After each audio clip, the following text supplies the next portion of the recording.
Hello my friends and welcome back to the rabbit hole. Today's video is going to be a drugstore.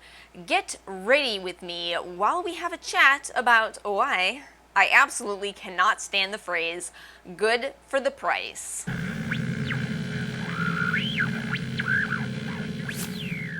Really quickly before we get into today's video, I do have a giveaway going on my Instagram. I will have it linked in the description box below. I realized I still haven't told you guys about this, and it's actually in celebration of the YouTube channel, so yeah, felt like I should tell ya. If you are new to this channel, the way I do my Get Ready With Me's is I like to have the entire conversation at the beginning of the video, and then towards the end, I will just do strictly product reviews. So if you're just here for a chat, you can stay for the first portion, and if you're just here for reviews, you can skip to those in the timestamps below. But really quickly, let me show you a little bit of what I'm going to be using. I bought some of the newer Eco Tools sets, so I'm going to be using those brushes. I'm going to use the Maybelline Matte Bar Eyeshadow Palette, which is actually what started the entire topic of this video. And then for lips, I haven't decided yet because I haven't opened this, but I do have a K-Beauty product here, the 16 brand produced by Chosunga. I haven't opened this yet, so I don't know if the color is going to work. I've also got the Maybelline Lifter Gloss in case I don't like this color with the look. This one is in the shade Stone. I realized I've tried and loved the Maybelline Lifter Gloss with the glitters, but I haven't tried the solids, so I was thinking, yeah, we should definitely try one. Alright, so my skin is all primed. I actually already kind of started and then realized I had not hit the record button, but that's all good. Oh yeah, and I have a little mirror, the Cream Shop mirror propped in my palette, because you know you gotta do that with drugstore products. Okay, so what I want to talk to you guys about is why I don't like the phrase good for the price. I have two major problems with this. First of all, I've noticed that sometimes this phrase is used when people actually mean that something kind of sucks.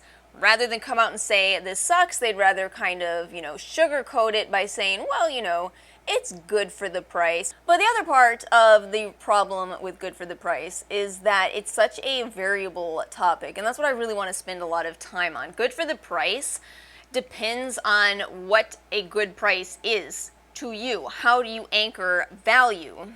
Not only does price have a variable value depending upon how much that person speaking or listening actually makes and has, but there's also a whole nother layer to this, and that is what products actually cost outside of the United States. See, I think a lot of Americans don't know that we pay a very small amount for our beauty products compared to people in other countries. I have a little bit of a story time that I want to share in this video, and if you're an international viewer, I just want you to know you're probably going to hate me at certain parts of this video, but you're probably going to appreciate me in others, so I hope you stay. I hope you stay for this video. So I was in CVS the other day. I had gone to pick up some laundry detergent, and the first thing I did when I walked into my CVS was go to the big box. So they have these red boxes at the front. You go there and you scan your card. So as I'm standing there waiting for the 100-foot long coupon list to print out, I'm not kidding if you shop at CVS.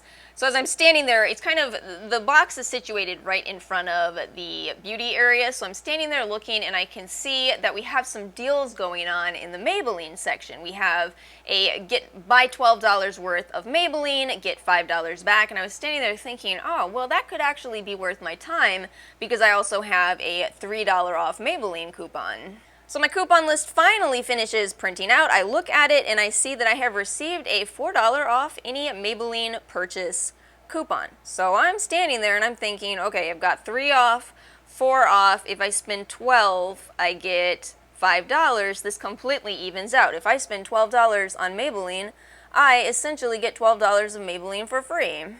By the way, there's also Beauty Bucks, which would technically mean I'd be getting back $1, but paying tax. So it ends up being, I'd get about a quarter back if I find something that's $12. So I do not need any beauty products, but I wander myself over to the Maybelline section. I'm looking at what they have. I see a $12.50 palette. I grab it off the shelf without any thought, zero thought going into this. And then I go get my laundry detergent. I check out, get into the parking lot, get to the car, and then realize CVS just paid me to get a Maybelline palette. I feel like most people would be going, hey, that's pretty cool. That's cool. I like free makeup. Who doesn't like free makeup? But you know me. You know I overthink absolutely everything. So the thing is, I am sitting there in the car and I'm going, is this PR? Is this an undisclosed sponsorship? Can I be honest about my feelings on a negative 25-cent palette? Honestly, it's almost funny how much this was eating me up inside, because it's not like I'm unaware of this situation. This is actually a common occurrence in the extreme couponing communities. They even have a name for it. It's called a moneymaker product. Yeah, it's a thing. It's a thing. But I think it was the contrast for me of, you know, the fact that I get PR where I do pay nothing for products, but I still don't do sponsorships, so I still don't technically make money off of my reviews. So this was a product where I was actually paid for this product. But I truly do think it's also that I really do try very hard to pay attention to what's going on in other countries, to what it costs people in other countries. And I was just thinking, you know, this is a situation that would not happen to people, as far as I know, in these other countries where the prices on these products is already so much higher. Please remember, before you start thinking, oh, those spoiled Americans, please remember that there's a good reason that companies have these incredible coupon opportunities. There's a good reason that we have the deals we have here, and that's because if we didn't, people are too broke to buy products. That's the other side of America. That's the other part. Just as a quick reminder, this is a country where if something happens to you, you don't go to the emergency room because it's going to cost you $5,000. I have family members that have seriously created their own splints for themselves after breaking their foot. Yeah, it's that bad here. So we get free makeup, but healthcare, please. But I really do think a lot of why I was spending so much time overanalyzing this in the car is because I do review products on this channel, and I am aware of biases, and I always try my absolute hardest to get past them, but it just got me thinking, this is such a different experience as somebody who isn't typically paid for the products, right? So anyway, should you be wondering, I am in fact using that eyeshadow palette right now, so you let me know, you be the judge. Am I fair to a product that I was paid in a roundabout way to receive, or am I lenient, or what? You tell me. I'm seriously very curious. That's why I'm using it. But I'll tell you something interesting. You know, I was just talking about this idea of bias and how much you spend on a product can play a big role in how you perceive the product. So I think something fascinating about paying so little for a product, even just a product that you get on sale, is that you don't quite have the same emotional response as somebody who paid full price. And I tend to suspect that that also varies based on the person's income, how much energy they've invested in the excitement of getting that product. You know, it's very easy for me to have really no feelings on this whatsoever because I just grabbed it off the shelf with zero expectations, zero knowledge of what people think about this eyeshadow palette, and basically if it completely fails me, how am I going to get mad? I still made a quarter. I'm going to come back to talking more about PR and disclosure a little later in this video. I want to talk first about anchoring to a price, because I think that is a big factor that goes into how people determine that something is good for the price. So what is anchoring? Anchoring is actually a cognitive bias in which you readily grasp on to the first information that's available to you. So as an example here, the first ever eyeshadow palette that I ever owned was the Too Faced chocolate bar, and for a very long time in my head, the price of the Too Faced chocolate bar was the correct price for an eyeshadow palette. Roughly $50, we'll say, roughly $50, so I expected a $50 eyeshadow palette to be good. I expected it to blend well, I expected it to have appropriate pigment, but if an eyeshadow palette was, you know, say $125, then it was just too much money, no matter how good that product is, because I anchored to that $50 price tag. Anchoring can also be something that is relative. As an example here, Pat McGrath tends to have $125 eyeshadow palettes, but when she released her holiday palette for, what was that one, $78? I jumped on that so fast. I was so excited to not pay $125 for a Pat McGrath palette that I didn't even think about it. Anchoring can happen in the opposite direction as well. It's actually it's a pretty dangerous route for brands to raise their prices, even if they have raised their quality. So a recent example that happened to me with this is e.l.f. released this CC cream, which sounded like a dupe for the It Cosmetics CC cream. So I was really excited, but when I went on their website and saw it was $14, I was over here going, excuse me? $14 for an e.l.f. foundation? No, no, no. So all of that ends up being a huge factor in how people's individual experiences vary, but then you also have just the simple relativity of value, you know? Again, everybody has a different income, and so different prices mean different amounts based on that. And are you ready for another curveball? People shop completely differently when they are spending a gift card or spending Ulta points, where it doesn't really register in the same way as spending your hard-earned money. I guarantee it. I guarantee you have done it. I guarantee I have done it. If you have a gift card, it is so much easier to justify an impulse buy than if it's coming straight from your bank account. Hold on for a second while I make a gigantic mess getting these brushes sorted out. This is so fascinating, this EcoTools Plant Me. It comes with seeds? It comes with seeds. I think that yet again, this topic all comes down to bias, which is something that people just don't like addressing because people don't like admitting that every one of us does have bias. But I'm telling you, the absolute best thing you can ever do to get past your own bias is to accept it. To say, okay, well, if everybody else has bias, then I guess that means I do too. And I said I wanted to talk a little more about PR, because I think something interesting is, if you heard earlier in this video when I was saying I got this for free, you might have thought, okay, well, should you disclose that you got that for free? But actually, no, there is absolutely no legal requirement as of now to disclose what you paid for products, what kind of discount you got, even if you got the product for negative 25 cents. You do not have to disclose that. However, you do have to disclose any PR.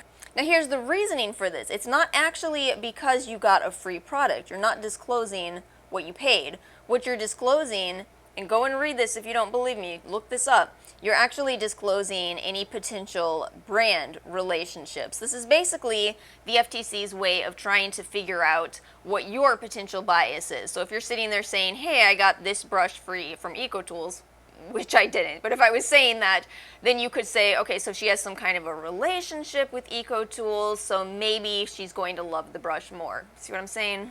But here's something odd for you. Think about this. How many of you have received something free through Influenster? Do you have a relationship with the company that sent you that product? In fact, I get a lot of PR through Octoly. I don't have any kind of a relationship with those people.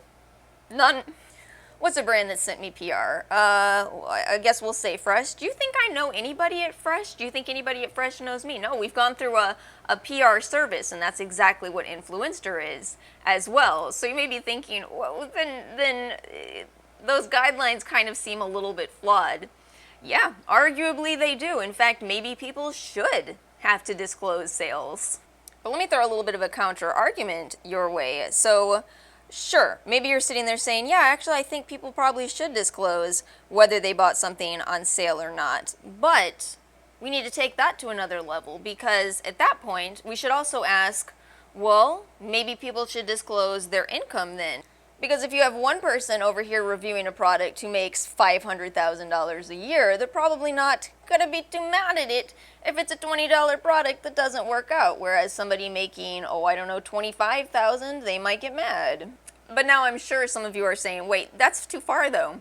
People don't have to disclose their incomes. That's too far. Now we've gone too far. So at this point, you've got to be sitting there saying, okay, so all we really need people to do is to just actually be honest, to just say whether or not they really liked a product. I've seen a lot of people make statements like, well, I only watch small YouTube channels because they are the most honest reviewers. And as somebody who has a small channel, I would like to sit here and tell you, yes, please do continue to watch us. We are definitely the most honest. But gosh darn it, why do I have to be somebody who sees things from both sides? I don't actually think that's necessarily true. Believe me, I want to. I do want to, but I don't think it's necessarily true. I think that plenty of larger channels can be completely honest in the way that they review things, but I will tell you a major difference between especially very small channels. I think that baby channels haven't yet figured out that wording matters a lot. The phrases that you use can make or break people's opinions on you. So let me give you a real life lesson that I had. So, a couple years ago, I had a product that actually I got in PR, and I didn't like it at all. So I came on my channel and I said, this product sucks. All right, bonus points for being honest. That's all good in theory. However, some people liked the product, and they let me know that in the comments section. And that's when it really clicked for me that I can't just use the same kind of phrasing that I did when I was just a person who was writing reviews on the Sephora website. Listen, on the Sephora website, are you kidding me? There are all kinds of reviews where people say things like, terrible product, absolutely returned it, hate it, hate it. And, you know, you can dislike or like comments on Sephora, but who is honestly checking those? I don't think anybody's checking those. Oh.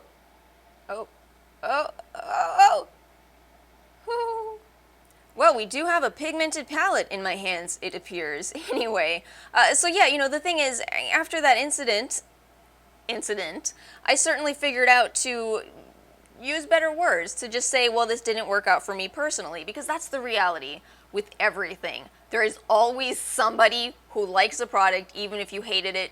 Trust me, been there, done that.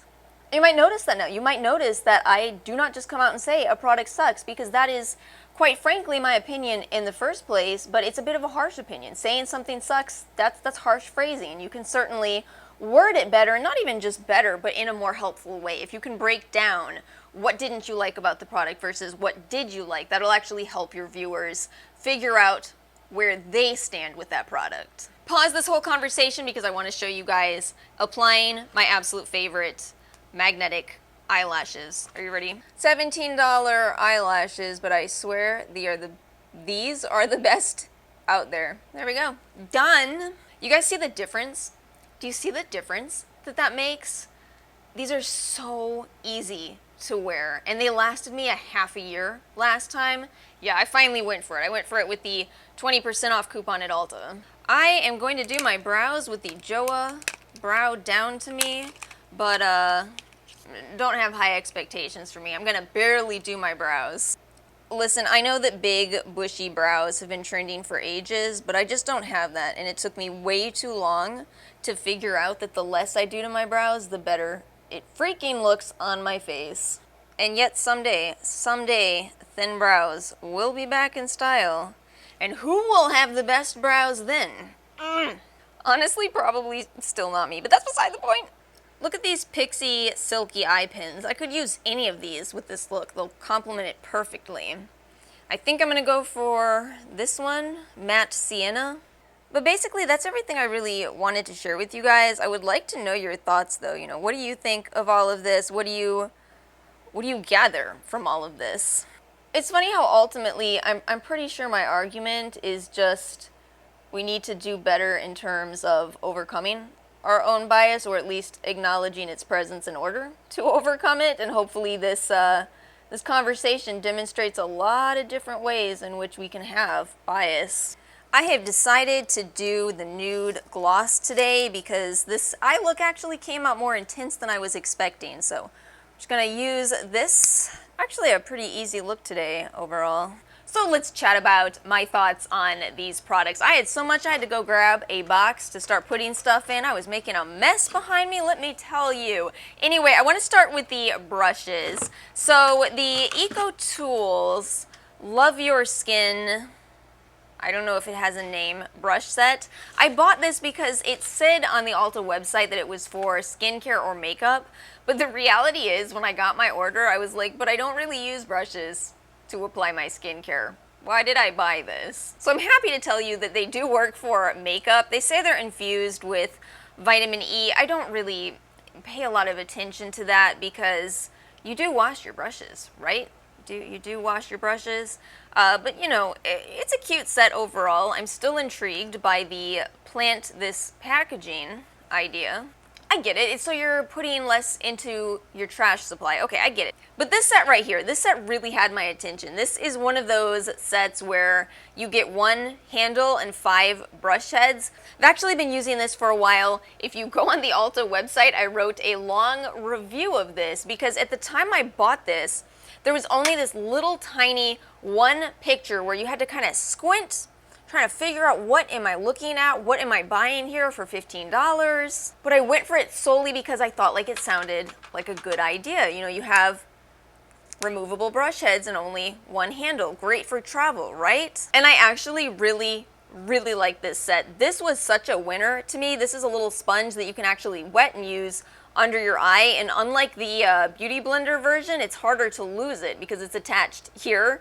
This is one of those skincare brush heads that I was just talking about. You get a silicone mask head. This is the only one that's kind of useless to me, the under eye roller. It doesn't roll. I don't ever understand roller balls. You know this if you watch this channel. But yeah, today I used the setting brush. It's fantastic. If you are familiar with the Real Techniques version, it is just like that. It's a really nice little set.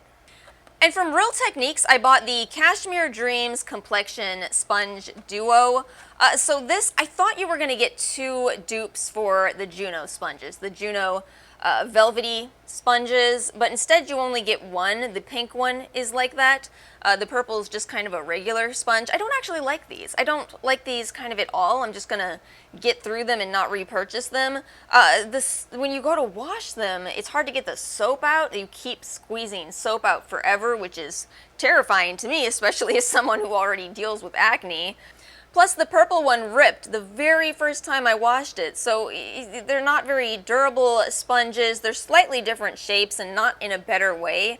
Yeah, you know, they're inexpensive, but they're just not great to me. They're not great. I feel like a lot of people have been criticizing the original Real Techniques sponge. Apparently, it's gotten worse over the years, so I don't really know what's going on with Real Techniques, but yeah, I would not call this a dupe for the Juno sponge after all. I did want to make sure I give you guys a comment on these velvet sponges in general, whether from Juno or from Real Techniques. I think you're gonna like these the most if you enjoy full coverage. I think this is the style for full coverage, Juno or this one.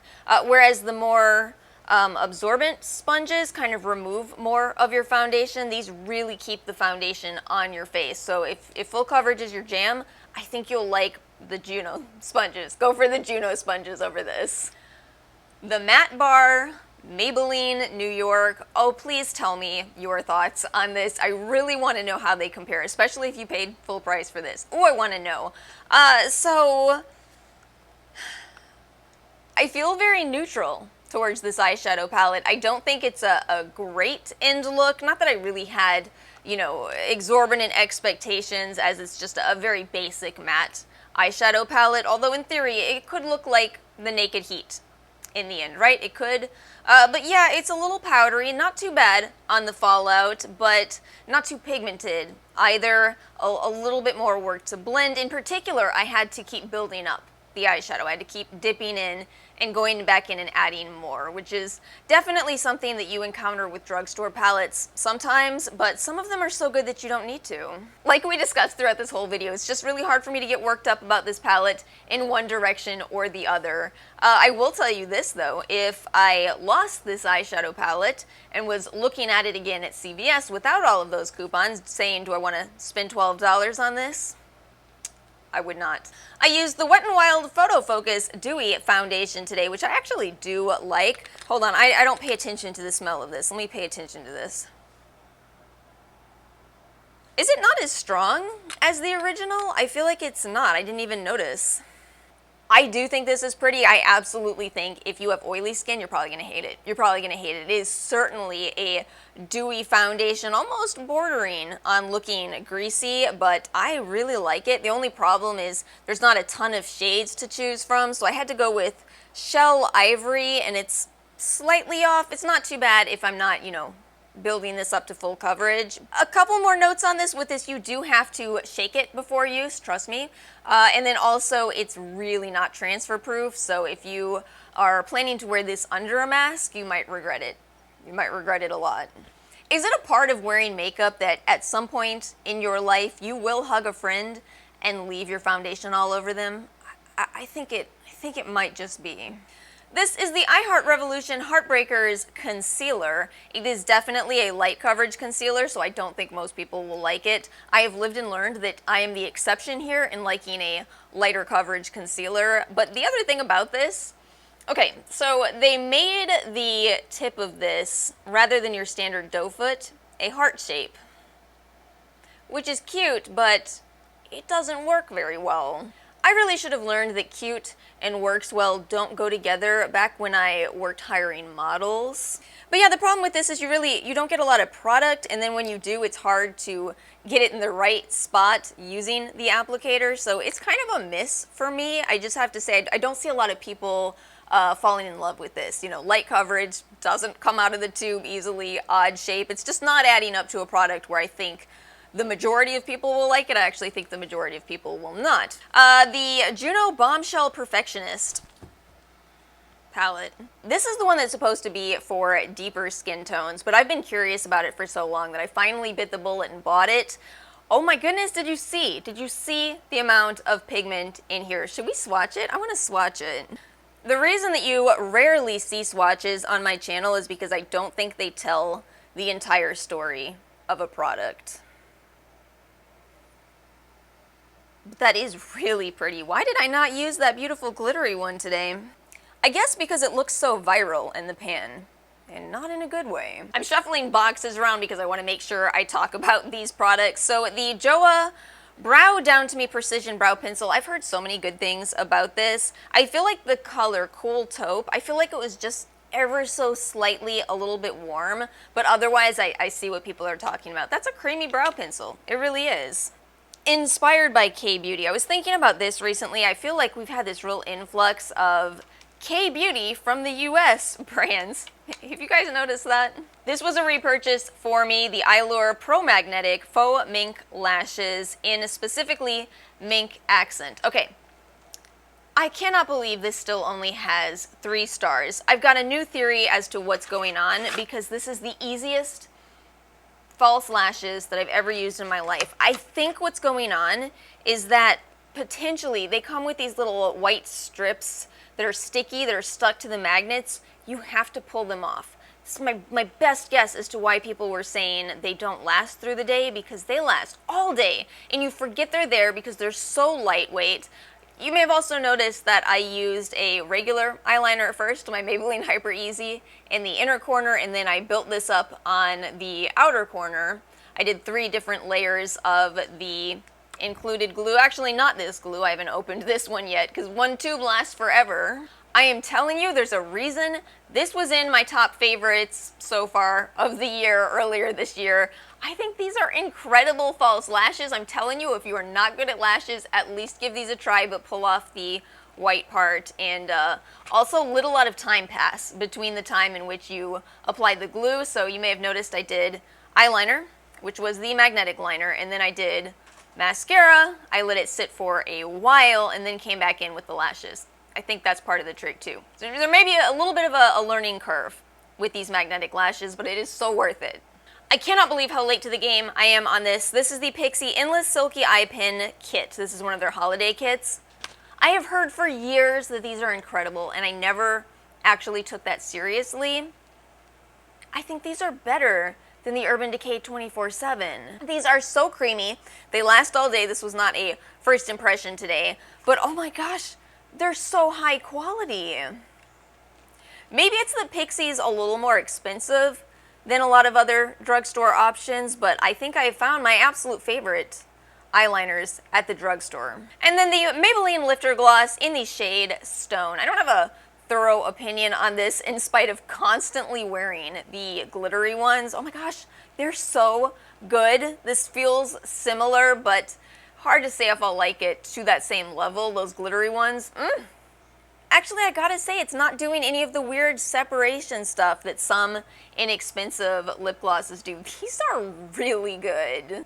And just so you guys know everything I used, if you are curious, this is the Kimchi Chic Puff Puff Pass Set and Bake Powder. I hope to have a whole video on kimchi at some point. It's probably going to be a little bit later. And then I also used the Uoma Dramabomb, which this was a completely different experience today. This is not a freshly opened product, but when I first opened it, it was definitely less exciting. Today, did you see how much my lashes were built up? It's a fiber mascara, so I had a lot of fibers on my lashes. Fiber mascaras are fun, but you have to hope that the fibers go in the correct spot. Otherwise, you can end up getting, you know, those rhino lashes. You get too much fiber on one specific lash and it's on its way to outer space. Meanwhile, the rest of your lashes are hanging out going, where is that lash going? Where's it going? That's not Drugstore, so I'll save my thoughts for a future haul on that one. But anyway, thank you guys so much for watching this video. Please do let me know your comments in the comments section below. What did you think of that conversation about, basically about bias? I think that's really what we talked about today. Thank you so much for watching. If you did enjoy this video, please make sure to like and subscribe, and I will see you all next time.